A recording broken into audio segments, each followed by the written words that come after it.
श्री स्वामी समर्थ. स्वागत आहे तुमचं माझ्या यूट्यूब चॅनलमध्ये. आजचा दिवस तुम्हाला खूप छान सुख समाधानाचा आणि आनंदाचा जाऊ देत ही स्वामींच्या चरणी प्रार्थना करते आणि आज या नवीन व्हिडिओला सुरुवात करते. तर बघा मित्रमैत्रिणींनो, उद्या 26 ऑगस्ट वार मंगळवार आणि उद्याच्या दिवशी आलेले आहे हरतालिका. हरतालिका व्रत हे आपल्या हिंदू धर्मात खूप मोठ्या आनंदाने आणि उत्साहाने साजरं केलं जातं. आपल्या हिंदू पंचांगानुसार भाद्रपद महिन्याच्या शुक्ल पक्षात तृतीया तिथीला हरतालिकेचं व्रत जे आहे तर ते केलं जात असतं. महाराष्ट्रासह संपूर्ण भारतात अनेक राज्यामध्ये हे व्रत जे आहे तर ते केलं जातं.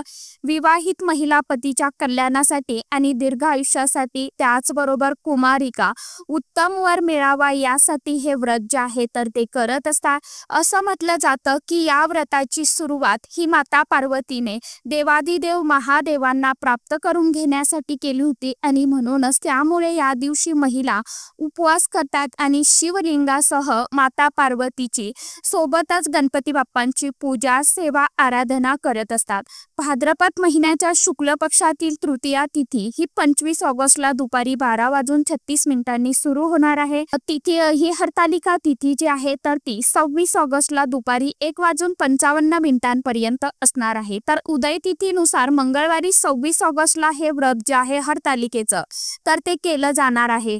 हरतालिकेचा दिवस हा अतिशय अत्यंत खूप खास, महत्वाचा आणि तितकाच पवित्र शुभ मानला जातो. या दिवशी स्वतः देवादिदेव महादेव आणि माता पार्वती त्यांच्या भक्तांना आशीर्वाद देण्यासाठी पृथ्वी तलावरती येत असतात. त्यामुळे वातावरणामध्ये सकारात्मक लहरी ह्या इतक्या ऍक्टिव्ह झालेल्या असतात तर त्या प्रतुरतेने असतात की आपल्या घरातील सर्व दुःख दारिद्र्य हेही दूर होतात. म्हणून या दिवशी व्रतासोबतच देवादिदेव महादेव आणि माता पार्वतीच्या पूजेसोबतच काही खास विशेष प्रभावशाली सेवा आणि उपाय देखील केल्या जातात. तर आज या व्हिडिओमध्ये मी तुम्हाला असाच एक अतिशय अत्यंत प्रभावशाली असा उपाय सांगणार आहे. उद्या मंगळवार हरतालिका, आपल्या घरामध्ये या झाडांचं एक पान जे आहे तर ते घेऊन यायचं आहे. यामुळे घरामध्ये चहूबाजूने पैसा येईल, कर्ज संपेल आणि 7 पिढ्यांचं जे काय दुःख दारिद्र्य आहे तर ते देखील दूर होईल. आपल्या घराची, पतीची, मुलांची अगदी भरभरून प्रगती होईल. त्याचबरोबर घरामध्ये माता लक्ष्मी अखंड स्वरूपात नांदे. शत्रू तुमच्या समोर गुडघे टेकवेल. तुमच्या मनातील अगदी कितीही कठीणातील कठीण इच्छा ही नक्कीच पूर्ण होईल. तर आता हा उपाय तुम्हाला कशा पद्धतीने करायचा आहे, कोणत्या वेळेमध्ये करायचा आहे आणि खास विशेष कोणत्या झाडाचं पान आपल्याला घरामध्ये आणायचं आहे, तर हा उपाय कशा पद्धतीने करायचा याबद्दलची सविस्तर माहिती आजच्या या नवीन व्हिडिओमध्ये मी तुमच्या बरोबर शेअर करणार आहे. त्यामुळे तुम्ही हा व्हिडिओ स्किप न करता शेवटपर्यंत नक्की बघा. चॅनलवरती तुम्ही जर हा व्हिडिओ पहिल्यांदा बघत असाल तर चॅनलला आवर्जून सबस्क्राईब करा आणि असेच नवनवीन माहितीपूर्ण व्हिडिओ बघण्यासाठी समोरील बेल आयकॉनलाही प्रेस करा. त्यामुळे काय होईल, जेव्हा कधी मी नवीन व्हिडिओ अपलोड करेल सर्वात अगोदर त्याचे नोटिफिकेशन तुम्हाला मिळेल आणि तुम्ही एकही व्हिडिओ मिस करणार नाही. कमेंट बॉक्समध्ये हर हर महादेव आवर्जून टाईप करा. तर बघा मित्रमैत्रिणींनो, आपल्याला मंगळवारी हरतालिकेच्या दिवशी हा जो उपाय आहे तर तो करायचा आहे. अगदी सकाळपासून ते संध्याकाळपर्यंत ज्यावेळी तुम्हाला शक्य होईल, ज्यावेळी तुम्हाला वेळ मिळेल त्यावेळी तुम्ही हा जो उपाय आहे तर तो करू शकता.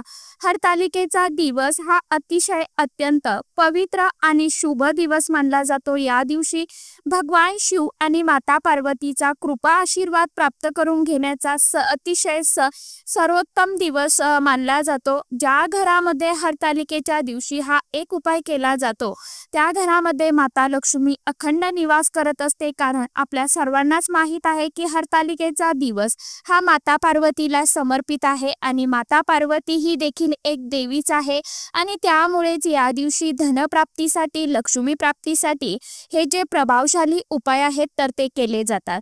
जर तुमच्या घरामध्ये सतत पैशाच्या आर्थिक अडचणी, तुम्हाला पैशाची उणीव चणचण भासत असेल किंवा आलेला पैसा घरामध्ये टिकत नसेल, काही कारणाने तो घरामधून खर्च होत आहे किंवा निघून जात असेल, म्हणजेच काय तर घरामध्ये पैसा हा टिकून राहत नाही, एखादा छोटा मोठा तुमचा व्यवसाय आहे, व्यापार करताय, त्यामध्ये तुम्हाला यश मिळत नाही किंवा तो व्यवस्थित चालत नाही, कष्ट करताय परंतु त्या कष्टाला मेहनतीला यश मिळत नाही, सतत तुम्हाला इतरांकडनं उसने पैसे घेण्याची वेळ येते, कर्ज घेण्याची वेळ येत असेल, तुमच्या घरामध्ये माता लक्ष्मी स्थिर राहत नसेल किंवा आलेला पैसा हा कुठेतरी आजारपणामध्ये किंवा इतर कारणामुळे घरातून बाहेर निघून जात असेल, तर हा उपाय तुम्ही नक्की करून बघा. हा उपाय केल्याने घरातील सर्व आर्थिक समस्या ज्या आहेत तर त्या दूर होतात आणि घरामध्ये पैसा येण्याचे जे काही आपले रखडलेले मार्ग आहेत तर ते मोकळे होतात. त्याचबरोबर हा उपाय केल्याने तुमच्या घरामध्ये सुख, शांती, समृद्धी, ऐश्वर्य, वैभव हे कायम टिकून राहील. तुमच्या घराची, मुलांची, पतीची अगदी भरभरून प्रगती होईल. कारण काही दिवसाचं महत्त्व हे खूप जास्त असतं आणि आपल्या पूर्ण प्रगतीवरती ह्या गोष्टी ज्या आहेत तर त्या परिणाम देखील करत असतात आणि म्हणूनच हरतालिकेच्या दिवशी केलेले उपाय जे आहेत तर ते कधीही फेल होत नाही. त्या उपायांचं आपल्याला कितीतरी अधिक पटीने शीघ्र फळ जे आहे तर ते प्राप्त होत असतं. ज्यावेळी आपण या दिवशी काही प्रभावशाली सेवा उपाय करतो त्यावेळी आपल्या जीवनामध्ये सकारात्मक गोष्टी घडायला सुरुवात होत असते आणि म्हणूनच आपल्याला हे उपाय जे आहेत तर ते आवर्जून उद्याच्या दिवशी करायचे आहे. हरतालिकेच्या दिवशी तुम्ही नक्की करा हा उपाय. तुमच्या जीवनातील सर्व त्रास, दोष जे आहेत तर ते दूर होते. तुम्हाला हरतालिकेच्या दिवशी म्हणजे उद्या सकाळी लवकर उठायचं आहे, स्वच्छ स्नान करायचं आहे, स्वच्छ कपडे परिधान करून सर्वात प्रथम आपल्या देवघरातील आपली रोजची जी काय नित्य देवपूजा आहे तर ते विधिवत पूजन करून घ्यायचं. देवघरामध्ये शिवलिंग असेल तर त्यावरती तुम्हाला सर्वप्रथम शुद्ध पाण्याने, पंचामृताने किंवा कच्च्या दुधाने अभिषेक करायचा आहे. धूप, दीप, अगरबत्ती लावून घरातील वातावरण जे आहे तर ते प्रसन्नमय करायचं आहे आणि यानंतर तुम्ही हा उपाय करू शकता. उपाय करण्यासाठी तुम्हाला एक लोटा भरून पाणी घ्यायचं आहे. आता तांब्याचा कलश तुमच्याकडे असेल, लोटा असेल, तांब्या असेल तर तो घ्या, नसेल तर मग साधा स्टीलचा किंवा पितळेचा घेतला तरीही चालेल. आपल्या आजूबाजूला अनेक प्रकारची झाडं झुडपं असतात आणि त्या झाडा झुडपांमध्ये साक्षात देवी देवता ज्या आहेत तर त्या निवास करत असतात आणि ज्यावेळी या पवित्र तिथी पृथ्वी तलावरती असतात त्यावेळी दैवी शक्ती ह्या खूप मोठ्या प्रमाणामध्ये जागृत झालेल्या असतात.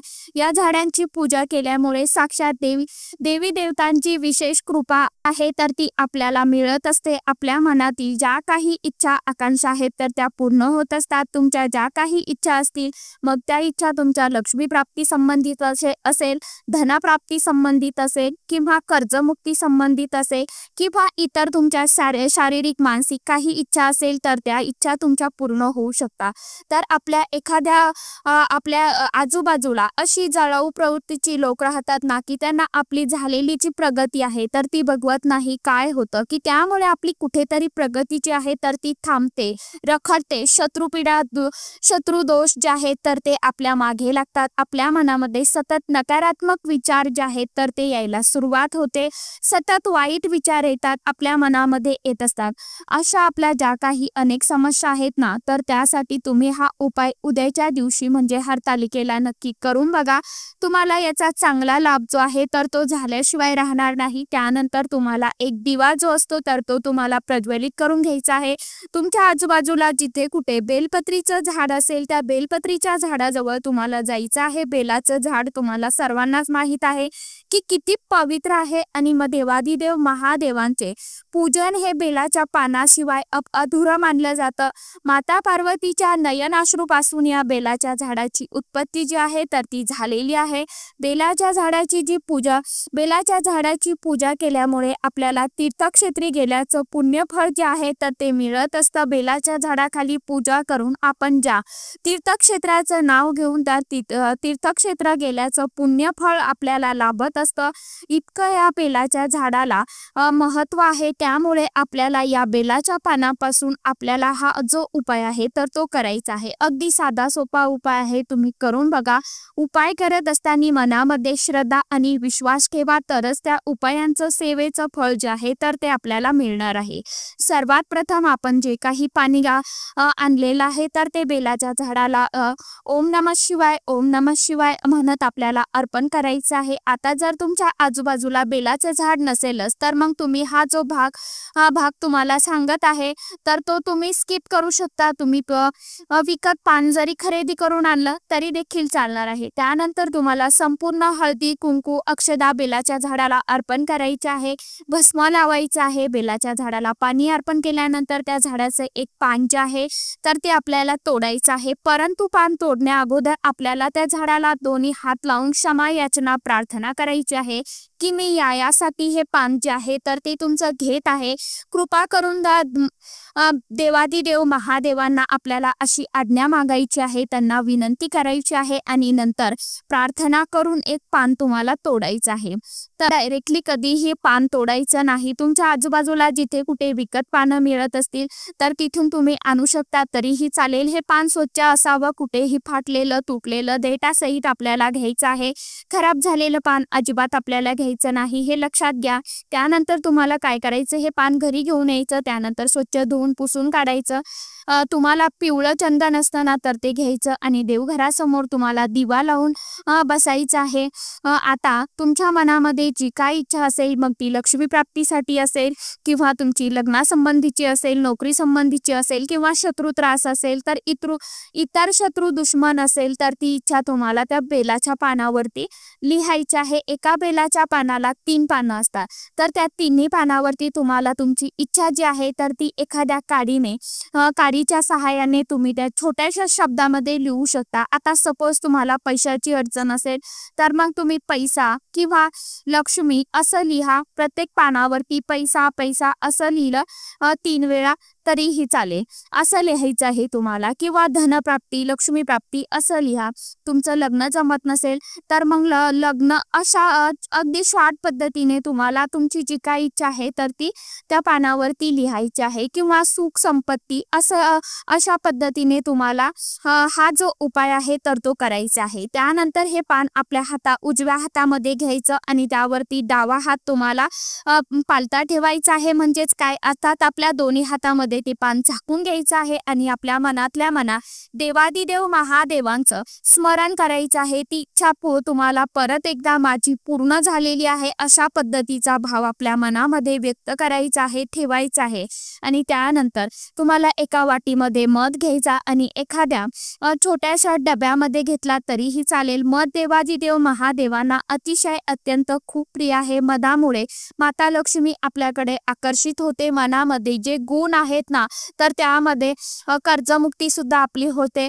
इतके मधाचे प्रभावशाली उपाय आपल्या ज्योतिषशास्त्रामध्ये सांगितले जातात। तर हे मध जे आहे ना तर ते एका वाटीमध्ये घ्या आणि त्यामध्ये तुम्हाला हे पान जे आहे तर ते ठेवायचं आहे, झाकण बंद करायचं आहे। देवघरामध्ये आपल्याला ही डबी ठेवायची, डबी परत आपल्याला उघडायची नाही। किती दिवस आपल्याला ही डबी ठेवायची आहे, अगदी तुम्ही 11 दिवस 21 दिवसात तुम्हाला फरक जाणवेल की तुमची जी काय इच्छा असेल ती इच्छा तुमची पूर्ण होताना तुम्हाला दिसून येईल।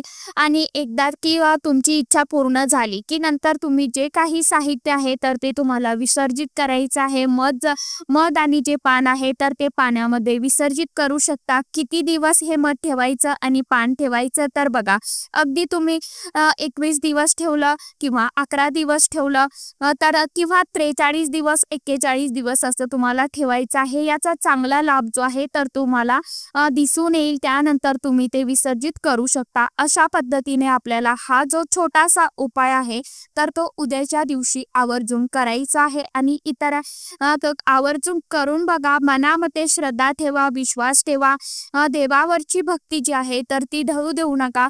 तर सांगितल्याप्रमाणे आवर्जून उपाय करून बघा आणि इतर तुमच्या मित्रमैत्रिणींना देखील जास्तीत जास्त व्हिडिओ शेअर करा, म्हणजे आपणही लाभ घेऊ उपायांचा, सेवेचा, आणि आपल्या इतकाच लाभ इतर मित्रमैत्रिणींना देखील होईल। तर सांगितल्याप्रमाणे उपाय करून बघा।